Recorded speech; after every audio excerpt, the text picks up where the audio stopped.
कटक में भारत ने south Africa को 101 रनों से रौंदा, लेकिन अगले ही मैच में चंडीगढ़ में टीम इंडिया केवल 51 रनों पर सिमट गई। ये प्रदर्शन एक कड़वी सच्चाई को दर्शाता है। दोस्तों, सीरीज 1-1 से बराबर है, दबाव अपने चरम पर है और अब मुकाबला पहुंच चुका है उस मैदान पर जहां सिर्फ इम्तिहान लिया जाता है, धर्मशाला का HPCA स्टेडियम। ये मैच तय करेगा कि कौन सी टीम सीरीज में आगे निकलेगी और कौन से खिलाड़ी सवालों के घेरे में आ जाएंगे। कटक में टीम इंडिया ने साउथ अफ्रीका को 101 रन से रौंद दिया था, वहीं चंडीगढ़ में वही टीम 51 रन से ढेर हो गई। मतलब साफ है, या तो इंडिया बहुत खतरनाक है या फिर बहुत अस्थिर। और इसी अस्थिरता के बीच सबसे बड़ा सवाल उठता है, प्लेइंग 11 से बाहर कौन। सबसे पहले बात करते हैं उस नाम की जिस पर इस वक्त सबसे ज्यादा चर्चा हो रही है, शुभमन गिल। दोस्तों, गिल की क्वालिटी पर किसी को शक नहीं है, लेकिन T20 क्रिकेट में क्वालिटी के साथ साथ आउटपुट भी चाहिए और इस सीरीज में आउटपुट लगभग शून्य रहा है। 2 मैच, कुल रन 4, पूरे साल T20 में एक भी अर्धशतक नहीं, ऊपर से उपकप्तान की जिम्मेदारी। अब सवाल यह है कि क्या इतने खराब फॉर्म के बाद भी गिल को खिलाया जाएगा? सीधा जवाब, संभावना ज्यादा है कि हाँ, क्योंकि कप्तान सूर्य कुमार यादव और हेड कोच गौतम गंभीर जिस तरह गिल के साथ खड़े नजर आए हैं, उससे साफ लगता है कि मैनेजमेंट उन्हें अभी छोड़ना नहीं चाहता।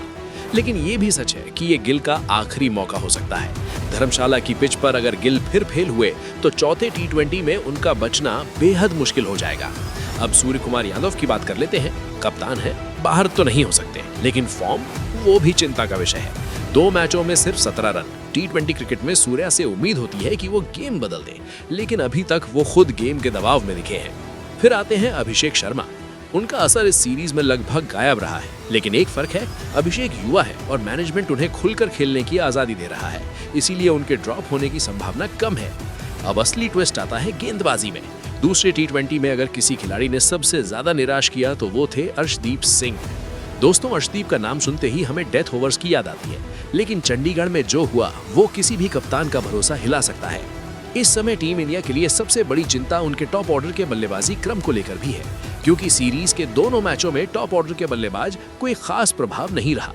हालांकि अभिषेक शर्मा ने इस सीरीज में थोड़ा कम असर दिखाया है, लेकिन सबसे ज्यादा चिंता का विषय कप्तान सूर्य कुमार यादव और उपकप्तान शुभमन गिल का खराब फॉर्म है। दोनों ही बल्लेबाज इस पूरे साल T20 इंटरनेशनल में एक भी अर्धशतक नहीं लगा पाए हैं। इस सीरीज में उनके आंकड़े स्थिति को और गंभीर बनाते हैं। जहां सूर्य कुमार यादव सिर्फ 17 रन बना पाए हैं, वहीं शुभमन गिल ने केवल 4 रन का योगदान दिया है। अगर भारत को धर्मशाला में निर्णायक जीत हासिल करनी है तो इन दोनों बड़े खिलाड़ियों को हर हाल में अपनी फॉर्म वापस लानी होगी। निश्चित रूप से कप्तान सूर्य कुमार यादव को तो बाहर नहीं किया जा सकता, लेकिन सवाल यह है कि क्या इस निर्णायक मैच में शुभमन गिल को ड्रॉप किया जा सकता है? क्या उनकी जगह अनुभवी संजू सैमसन की प्लेइंग 11 में वापसी हो सकती है? हालांकि हेड कोच गौतम गंभीर और कप्तान सूर्य कुमार यादव से मिल रहे खुले समर्थन को देखते हुए ऐसी संभावना कम है कि गिल को तुरंत बाहर किया जाए। यही कारण है कि शुभमन गिल को कम से कम एक और मौका मिलने की उम्मीद है। अगर ऐसा होता है तो धर्मशाला में होने वाला ये तीसरा T20 मैच गिल के करियर के लिए बेहद अहम साबित हो सकता है। ये मैच तय करेगा कि वो अपनी जगह बरकरार रख पाते हैं या खराब फॉर्म के कारण टीम से बाहर हो जाते हैं। गेंदबाजी की बात करें तो पिछले मैच में अर्शदीप सिंह बेहद औसत नजर आए। उनकी और जसप्रीत बुमराह की साउथ अफ्रीकी बल्लेबाजों ने जमकर पिटाई की, लेकिन दोनों के बीच सबसे बड़ा फर्क नियंत्रण यानी कि कंट्रोल का था और यहीं अर्शदीप मात खाते नजर आए। बाएं हाथ के इस तेज गेंदबाज ने एक ही ओवर में लगातार 5 वाइड समेत कुल 7 बार वाइड गेंदें डाली। उन्होंने पूरे मैच में 9 वाइड गेंदें फेंकी और अपने 4 ओवर के स्पेल में 54 रन खर्च किए। ये नियंत्रण की कमी धर्मशाला के महत्वपूर्ण मैच में टीम को भारी पड़ सकती है। ऐसी स्थिति को देखते हुए उन्हें इस मैच से ड्रॉप किया जा सकता है और उनकी जगह पर युवा तेज गेंदबाज हर्षित राणा को प्लेइंग 11 में एक मौका मिल सकता है, जो टीम की तेज गेंदबाजी को एक नया आयाम दे सकते हैं। जहां तक HPCA स्टेडियम धर्मशाला का सवाल है, यहां भारतीय टीम ने कुल 3 T20 मैच खेले हैं, जिसमें से 2 में उसे जीत मिली है और 1 में शिकस्त। दिलचस्प बात यह है कि टीम इंडिया को अपनी इकलौती शिकस्त यहां साउथ अफ्रीका के हाथों ही मिली थी। ठीक 10 साल पहले अक्टूबर 2015 में इस मैदान पर पहली बार T20 मैच खेला गया था, जिसमें साउथ अफ्रीका ने भारत को 7 विकेट से हराया था। इस निर्णायक मुकाबले में टीम इंडिया न केवल सीरीज में बढ़त बनाने बल्कि 10 साल पुराना हिसाब बराबर करने के इरादे से मैदान पर उतरेगी। ये मुकाबला सिर्फ सीरीज की जीत हार नहीं, बल्कि पुराने रिकॉर्ड और बदले की भावना से भी प्रेरित होगा।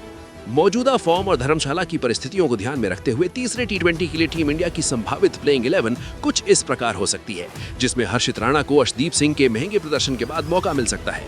वही टॉप ऑर्डर पर प्रदर्शन करने का अतिरिक्त दबाव रहेगा।